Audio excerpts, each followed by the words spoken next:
नमस्कार, की TV news में आपका स्वागत है। मैं हूं स्तुति और आइए एक नजर डालते हैं शहर की प्रमुख सुर्खियों पर। मुख्यमंत्री योगी आदित्यनाथ एक दिवसीय दौरे पर आए वाराणसी। इस दौरान उन्होंने कई कार्यक्रमों में की शिरकत।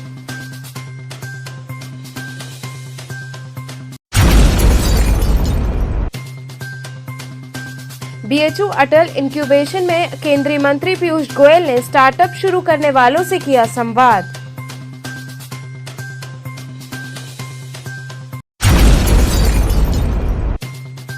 बीएचयू आईएमएस के गैस्ट्रोएंट्रोलॉजी विभाग द्वारा आयोजित की जाएगी 2 दिवसीय प्रदेश स्तरीय वार्षिक संगोष्ठी।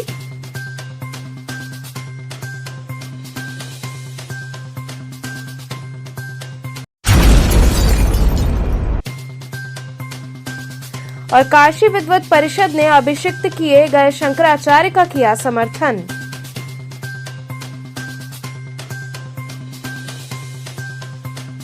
और अब खबरें विस्तार से। मुख्यमंत्री योगी आदित्यनाथ एक दिवसीय दौरे पर वाराणसी आए। इस दौरान उन्होंने कई कार्यक्रमों में शिरकत की। मुख्यमंत्री योगी आदित्यनाथ एक दिवसीय दौरे पर वाराणसी आए। मुख्यमंत्री के पहुंचने पर पुलिस लाइन में उनका स्वागत हुआ, जहां कई कार्यकर्ता मौजूद रहे। पुलिस लाइन से मुख्यमंत्री रुद्राक्ष कन्वेंशन सेंटर पहुंचे, जहां देश के प्रधानमंत्री नरेंद्र मोदी पर आधारित फोटो प्रदर्शनी का मुख्यमंत्री ने उद्घाटन किया। इस दौरान महापौर मृदुला जायसवाल, मंत्री दयाशंकर मिश्र, मंत्री अनिल राजभर, मंत्री रविंद्र जायसवाल मौजूद रहे। अरे सामने से हटिए, सामने से सिक्योरिटी भैया, सामने से हटिए। सिक्योरिटी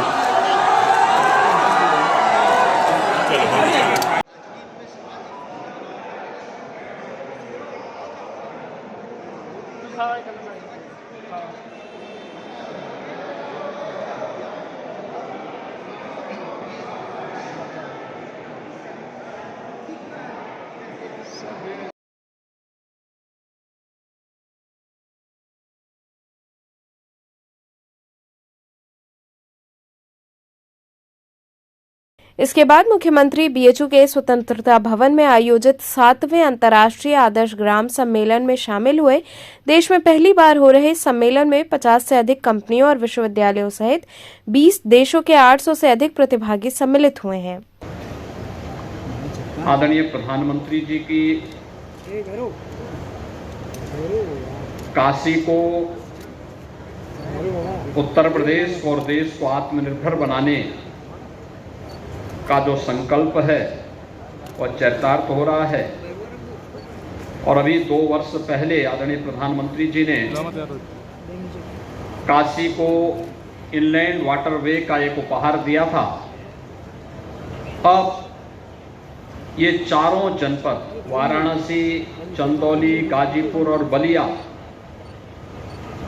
इन जेटीज के माध्यम से सके और इनलैंड वाटरवे की सुविधा का हम बेहतर लाभ ले सकें, इस दृष्टि से आज इनका जो जेटीज का निर्माण हुआ है उनका लोकार्पण और जिनका शिलान्यास हुआ है वे शीघ्र बनकर के तैयार होंगे और उनका हम बेहतर उपयोग कर पाएंगे। यह पर्यटन की ढेर सारी संभावनाओं को आगे बढ़ाने में इनका उपयोग होगा और यह इसके माध्यम से यातायात को अत्यंत सुगम बनाने में मदद मिलेगी। जल परिवहन प्रारंभ होने से ट्रेन में और सड़कों के लोड को भी कम करने में मदद मिलेगी। स्वाभाविक रूप से जल परिवहन का जो माध्यम बना है इससे सड़कों के डीजल को या सड़कों के प्रदूषण को कम करने में भी इससे मदद मिलेगी। स्वाभाविक रूप से कार्य एक है लेकिन उसके लाभ अनेक हैं और ये अनेक लाभ का केंद्र बिंदु काशी बनने जा रहा है। मैं इसके लिए आप सबको हृदय से बधाई देता हूं, अपनी शुभकामनाएं देता हूं। वहीं मुख्यमंत्री योगी आदित्यनाथ ने विश्वनाथ कॉरिडोर का निरीक्षण किया।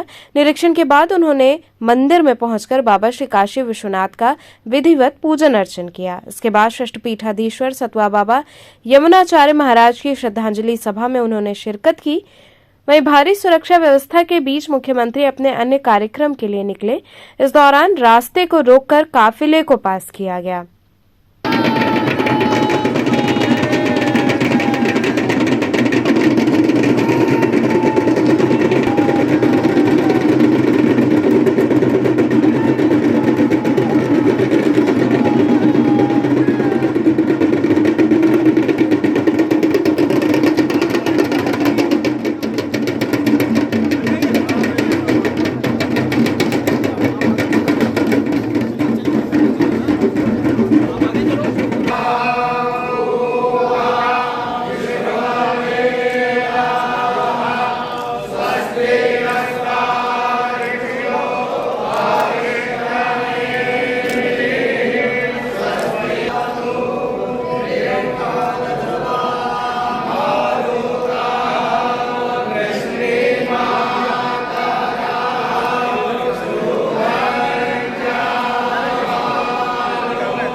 सभी का स्वागत करें। माननीय मुख्यमंत्री यहाँ उपस्थित है।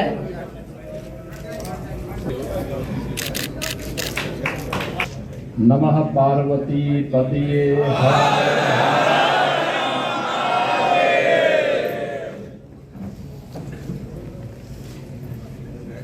ब्रह्मलीन अनंत श्री विभूषित श्रीमद जगतगुरु विष्णु स्वामी संप्रदायाचार्य पूज्य स्वामी श्री यमुनाचार्य जी महाराज की जो सष्टम यमुनाचार्य सतवा बाबा के रूप में यहाँ पर संबोधित किए जाते थे, उनकी आज 10वीं पुण्यतिथि का कार्यक्रम है। बीएचयू अटल इंक्यूबेशन में केंद्रीय मंत्री पीयूष गोयल ने स्टार्टअप शुरू करने वालों से संवाद किया। काशी हिंदू विश्वविद्यालय परिसर में केंद्रीय मंत्री पीयूष गोयल ने स्टार्टअप इंडिया के लिए प्रधानमंत्री का धन्यवाद दिया। उन्होंने कहा कि मैं आया हूं बनारस के स्टार्टअप की चर्चा करने। आज प्रधानमंत्री नरेंद्र मोदी ने पूरे देश में स्टार्टअप को प्रोत्साहन दिया है, हमारे युवक युवतियों को एक प्रकार से प्रेरित किया है कि अब वह सिर्फ जॉब सीकर नहीं बल्कि एक जॉब क्रिएटर हैं। सर अभी तक बनाए ये सर ये डेवलप हो चुका है। अब हम लोग सर इसी को अब डिफरेंट पंचायत में टारगेट कर रहे हैं। वहाँ पे भी मतलब कोई लोकल लड़के को ट्रेन कर रहे हैं। यस सर, इसमें जैसे अभी एक लड़का दिखा है वो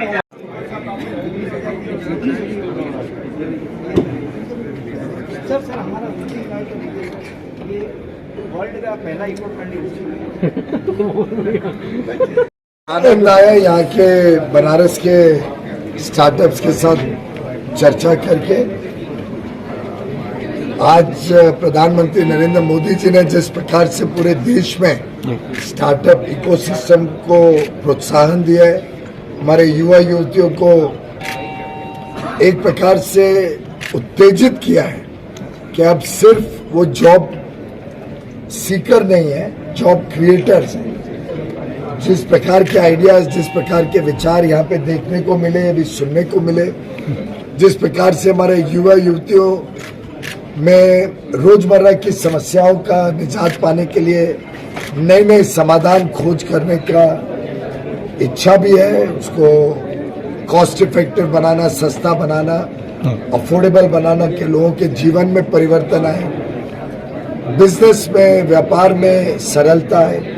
इस सबको लेके जो बनारस हिंदू यूनिवर्सिटी में इंक्यूबेशन सेंटर के माध्यम से और बाकी इस क्षेत्र में जो काम किया गया, उसके लिए मैं सभी इस इंक्यूबेशन सेंटर और अटल इनोवेशन सेंटर के सभी हमारे प्रोफेसर्स और टीचर्स सबका हृदय से धन्यवाद करता हूं और बनारस हिंदू यूनिवर्सिटी को भी बधाई देता हूं कि आधुनिक चीज़ों के साथ जुड़ के आज बनारस हिंदू यूनिवर्सिटी देश की सेवा कर रही है। सर, आपने डाटा दिया था कि यूपी काफी कुछ स्टार्टअप में कर रहा है, जबकि अन्य देशों का भी आपने डाटा दिया, तो क्या यूपी में किस तरह से, जब से योगी सरकार बनी है, किस तरह देख रहे हैं? मैं हर वर्ष के आंकड़े भी देख रहा था। कहाँ पहले शुरुआत में तो 2 डिजिट पे आंकड़े होते थे या 300-400 यूनिट हर वर्ष स्टार्टअप इंडिया में हमारे पास रजिस्टर होते थे। पिछले वर्ष 2000 से अधिक यूनिट एक ही वर्ष में, और इस वर्ष भी अभी तक 1500 से अधिक हो चुके हैं। अब तो 5 महीने बाकी है।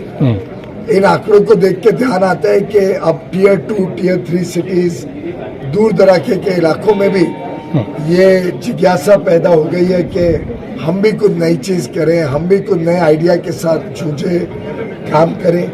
एक तो पुलिस की नौकरी 3 वर्ष छोड़ के उन्होंने साइबर क्राइम के खिलाफ लड़ाई लड़ने के लिए टेक्नोलॉजी का सोल्यूशन हमें अभी बताया। तो ये सब चीजें देख के बड़ा आनंद आता है। 7491 आज स्टार्टअप्स उत्तर प्रदेश में हमारे पास रजिस्टर्ड है। BHUIMS के गैस्ट्रोएंट्रोलॉजी विभाग द्वारा प्रेस वार्ता की गई। काशी हिंदू विश्वविद्यालय चिकित्सा विज्ञान संस्थान के गैस्ट्रोएंट्रोलॉजी विभाग द्वारा इंडियन सोसाइटी ऑफ गैस्ट्रोएंट्रोलॉजी के अंतर्गत प्रदेश स्तरीय 2 दिवसीय वार्षिक संगोष्ठी का आयोजन किया जा रहा है। ये संगोष्ठी 12 व 13 नवंबर को नदेसर स्थित होटल में आयोजित होगी। इस संगोष्ठी में राष्ट्रीय स्तर के प्रसिद्ध एवं ख्याति लब्ध 50 से 60 गैस्ट्रोएंट्रोलॉजिस्ट आएंगे। इस बात की जानकारी एक पत्रकार वार्ता के दौरान BHU चिकित्सा विज्ञान संस्थान के गैस्ट्रोएंट्रोलॉजी विभाग के चिकित्सकों ने दी। बड़ा इम्पोर्टेंट एग्जाम्पल है हेपेटाइटिस सी और बी का। हेपेटाइटिस सी हम लोगों ने जब इसकी डिस्कवरी हुई थी तो हम लोग बहुत उदास थे कि इसका तो कोई ट्रीटमेंट ही नहीं है, लेकिन बाद में फिर ट्रीटमेंट आया जिसको कि बहुत कॉस्टली होता था, उतना इफेक्टिव नहीं होता था। हम लोग इंटरफ्रोन वगैरह देते थे जो कि साइड इफेक्ट होते थे, और कुछ ऐसा हुआ 2-3 सालों में, 5 सालों में कि ऐसी दवाइयाँ आ गई जो बहुत सस्ती भी हैं, गोली के रूप में आदमी ले सकता है, उससे हेपेटाइटिस भी पूरा कंट्रोल हो जाता है और बिल्कुल क्योर हो जाता है पेशेंट। तो ये सब चीज़ें एडवांस ही संभव हो पाई हैं, रिसर्च ही संभव हो पाई हैं, जो कि हम लोग इस व्याख्यान में अपने अपने प्रस्तुत करते हैं। और उसका लाभ एक्चुअली हमारे जो प्रशिक्षित जो नए जो गैस्ट्रोएंट्रोलॉजिस्ट हैं और बहुत सारे फिजिशियन हैं जो कि रोज आए दिन गैस्ट्रोएंट्रोलॉजी संबंधित बीमारी को देख रहे हैं, उसका लाभ उठा सकें और उसका लाभ हमारे पब्लिक को मिले कि उसमें नए मॉडलिटी जो डायग्नोस्टिक है वो यूज़ करें, जिसकी डायग्नोस्टिक बहुत अच्छे से अच्छे हो सके, और जो उसका जो सही ट्रीटमेंट है, मैनेजमेंट है, कम दवाइयों में, इफेक्टिव दवाइयों में, कॉस्ट इफेक्टिव दवाइयों में, इस पर जोर होना चाहिए जो कि मरीज को मिल सके, बजाय इसके कि मरीज इधर उधर परेशान रहे, इधर जाए 2-4 हॉस्पिटल, नर्सिंग होम, जिसमें जिसका बहुत पैसा बर्बाद होता है। तो हमारा आइडिया यही होता है कि इस सब आयोजन का कि लोग जो भी रिसेंट एडवांसेज हुए हैं, जो भी रिसर्च हुई है, वो लोगों तक पहुँचे, हमारे डॉक्टरों तक पहुँचे और उसका लाभ अल्टीमेटली पेशेंट को मिले। तो ये 2 दिन का है, 12 और 13 तारीख को हमने उसको दरबार हॉल ताज होटल में इनवाइट की, वो उसका आयोजन किया है और उसमें करीब 250-300 लोग जो है भाग ले रहे हैं। और मुझे खुशी है कि वो सारे लोग बहुत जो नेशनल जितने लीजेंड लोग फिगर हैं वो उन्होंने अपनी सहमति दी है और वो लोग आके अपना डेलीब्रेशन देंगे। और मैं समझता हूँ हम सभी लोगों को, डिपार्टमेंट को भी और दूसरे स्तर से हम सबको उसका लाभ होगा। सर, इसमें कौन कौन लोग शामिल होंगे? काशी हिंदू विश्वविद्यालय के डॉक्टर रहेंगे? काशी हिंदू विश्वविद्यालय से हमारा पूरा डिपार्टमेंट है वो शामिल हो रहा है। फिर हमारे कुछ सर्जन लोग हैं जो कि गैस्ट्रोएंट्रोलॉजी से संबंधित बीमारियों को देख रहे हैं, वो हो रहे हैं। हमारे शहर के जितने जो गैस्ट्रोएंट्रोलॉजिस्ट हैं वो उसमें सम्मिलित हैं इस आयोजन में। तो वो सारे लोग मतलब एक तरह से हमारे टीम वर्क की तरह हैं। मेडिसिन के हमारे जो प्रोफेसर्स हैं, जो टीचर हैं, वो भी उसमें कोई सेशन को चेयर कर रहा है तो कोई एज ए पैनलिस्ट है। तो हमने कोशिश की है कि हम अपने सारे जो हमारे डिपार्टमेंट से रिलेटेड संबंधित लोग हैं उन सब से भी आग्रह किया है कि वो सब जिससे कि टीम वर्क होकर एक अच्छा आयोजन हो। काशी विद्वत परिषद ने अभिषिक्त किए गए शंकराचार्य का समर्थन किया। पत्रकारों से मुखातिब होते हुए कमलाकांत त्रिपाठी ने बताया कि जो नए शंकराचार्य अभिषिक्त हुए, जिसमें स्वामी अविमुक्तेश्वरानंद सरस्वती जी महाराज ज्योतिष पीठ में और स्वामी सदानंद सरस्वती जी महाराज द्वारका शारदा पीठ में अभिषिक्त किए गए हैं, उनका अभिषेक पूर्ण रूप से शास्त्र सम्मत है, इसलिए काशी विद्वत परिषद पूर्णतः उनका समर्थन करती है। किस तरह का प्रेस यह जो है शंकराचार्य जो नए अभिषिक्त हुए हैं स्वामी योग मुक्तेश्वरानंद सरस्वती जी महाराज ज्योतिष पीठ में और स्वामी सदानंद सरस्वती जी महाराज द्वारिका शारदा पीठ में, इनका अभिषेक पूर्ण रूप से शास्त्र सम्मत है, इसलिए श्री काशी विद्वत परिषद पूर्णतः उनका समर्थन करती है। इसके ज्ञापन के लिए परिषद के 4 सदस्य उपस्थित हुए हैं। तो इनका विरोध कौन कर रहा है और क्यों कर रहा है? अब इनका विरोध क्यों कर रहा है उसमें कोई लौकिक हेतु है, उसमें कोई राजनीतिक, वो लौकिक हेतु दिखाई देता है, उसमें कोई शास्त्रीय हेतु नहीं है। क्योंकि शास्त्र दृष्टि से देखा जाए तो सारे शास्त्रीय नियमों का पालन इसमें किया गया है। तो ये दोनों सही है? हाँ, दोनों सही हैं, क्योंकि हम पूरा समर्थन इसलिए करते हैं कि पूर्ण रूप से धर्म सम्राट स्वामी करपात्री जी के द्वारा अभिषिक्त जो ज्योतिष पीठ के शंकराचार्य और द्वारिका पीठ के जो शंकराचार्य स्वामी स्वरूपानंद जी सरस्वती जी महाराज हैं, उनके द्वारा दंड संन्यास कई वर्षों पहले से लिए हैं और संन्यास का पूरा जीवन जीते हैं दोनों महापुरुष। और शंकराचार्य के सन्निधान में, विद्वानों के सन्निधान में उनका अभिषेक हुआ है, इसलिए हम पूर्ण रूप से उनका समर्थन करते हैं। क्योंकि शंकराचार्य बनने की जिसमें अर्हता हो वो ही शंकराचार्य बने, जिनमें अर्हता न हो वो शंकराचार्य न बने। ये मेरी बात समाज में जाए। लोगों ने इनका विरोध भी किया था कि ये गलत तरीके से इनको शंकराचार्य। कौन विरोध किया था? हैं तो उनका कुछ निजी लौकिक स्वार्थ इत्यादि रहा होगा, वो शास्त्रीय दृष्टि से नहीं उनका वक्तव्य होगा। श्री काशी विद्वत परिषद पूर्ण रूप से सहमत है। और जो आज हम उपस्थित हुए हैं, हम परंपरागत पंडित बटु प्रसाद शर्मा जी से लेकर पंडित वशिष्ठ त्रिपाठी जी तक इस समय मैं महामंत्री हूँ। अब इसके आगे अभी तक महामंत्री नहीं हूँ, इसके लिए कोई नोटिस अध्यक्ष जी के द्वारा हमको नहीं प्राप्त हुई है, न कोई हमारे संज्ञान में इसके लिए बैठक हुई है। इसलिए निर्विवाद रूप से श्री काशी विद्वत परिषद का मैं महामंत्री हूँ। यहाँ रुकेंगे एक छोटे से ब्रेक के लिए, आप बने रहिए केटीवी के साथ।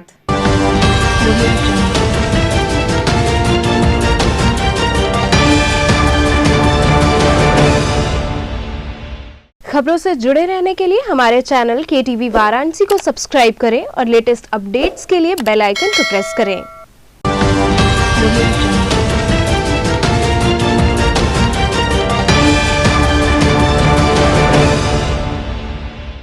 ब्रेक के बाद आपका स्वागत है। जीवन ज्योति संस्थान के रजत जयंती समारोह में नेत्रहीन बच्चों ने एक से बढ़कर एक कार्यक्रम प्रस्तुत किए। सारनाथ स्थित जीवन ज्योति संस्थान के 25 वर्ष पूर्ण होने पर विद्यालय परिसर में रजत जयंती समारोह का आयोजन किया गया, जिसमें नेत्रहीन छात्राओं ने अनेक सांस्कृतिक कार्यक्रम पेश कर खूब तालियां बटोरी। नेत्रहीन छात्राओं ने तबले, हारमोनियम के संगत की धुन पर नृत्य पेश किया तो दर्शकों की आंखें नम हो गईं। इस दौरान मुख्य अतिथि नेत्र जिला दिव्यांग जन सशक्तिकरण अधिकारी आरपी सिंह ने कहा कि दिव्यांगों को अच्छी शिक्षा व समान अधिकार के साथ समाज की मुख्य धारा से जोड़ने की जरूरत है। इसके पूर्व सिस्टर आयरिन व फादर विलियम ने दीप जलाकर कार्यक्रम की शुरुआत की। संचालन नेत्रहीन छात्रा स्वीटी व धन्यवाद ज्ञापन प्रोफेसर ओमकार ने किया। इस दौरान sister Avantika, sister Shweta, sister Monika सहित अन्य लोग शामिल रहे।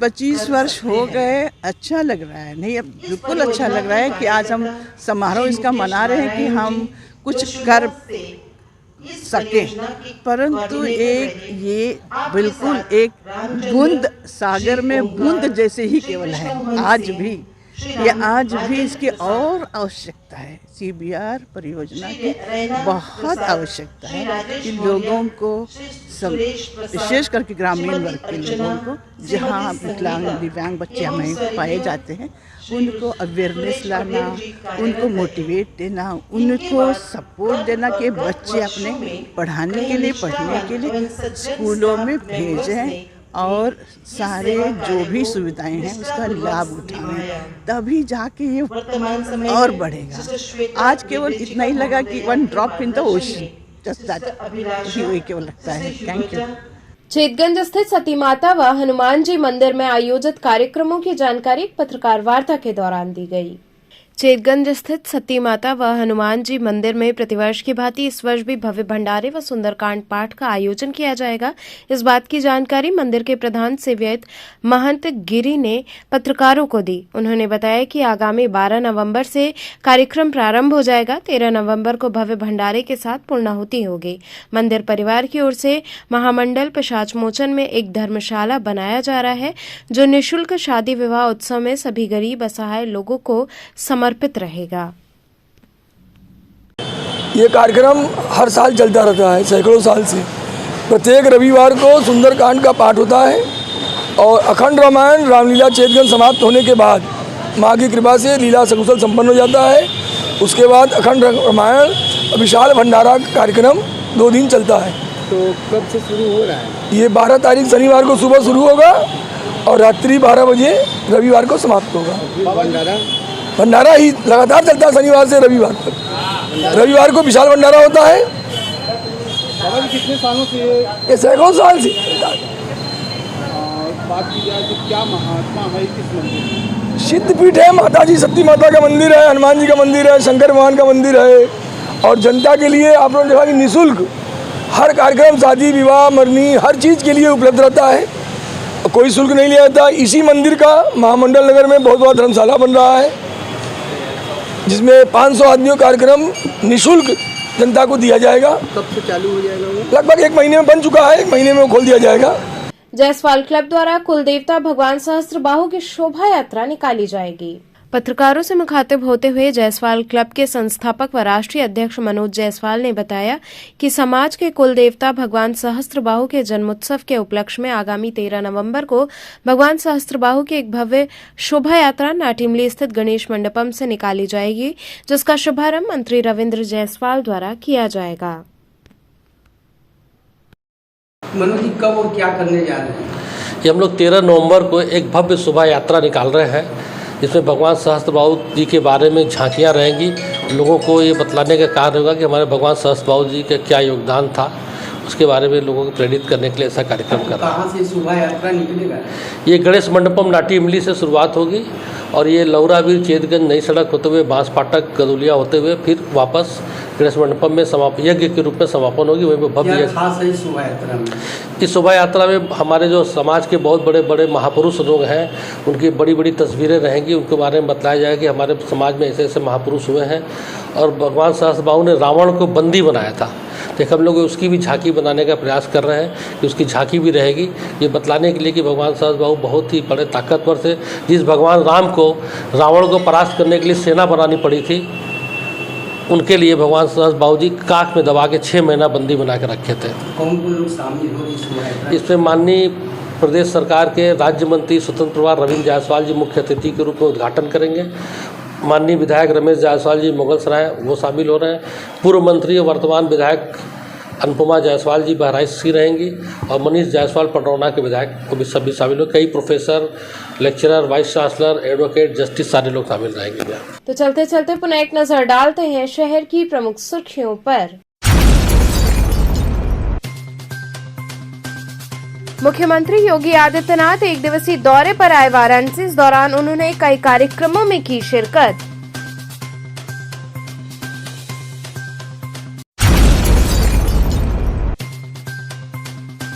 बीएचयू अटल इंक्यूबेशन में केंद्रीय मंत्री पीयूष गोयल ने स्टार्टअप शुरू करने वालों से किया संवाद।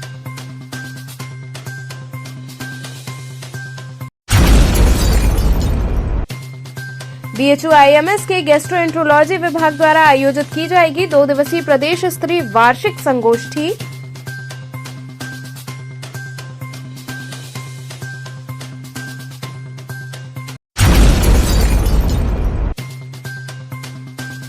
और काशी विद्वत परिषद ने अभिषिक्त किए गए शंकराचार्य का किया समर्थन।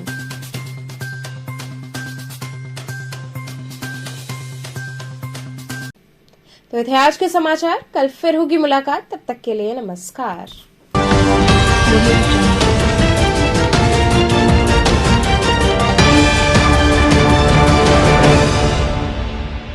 खबरों से जुड़े रहने के लिए हमारे चैनल KTV वाराणसी को सब्सक्राइब करें और लेटेस्ट अपडेट्स के लिए बेल आइकन को प्रेस करें।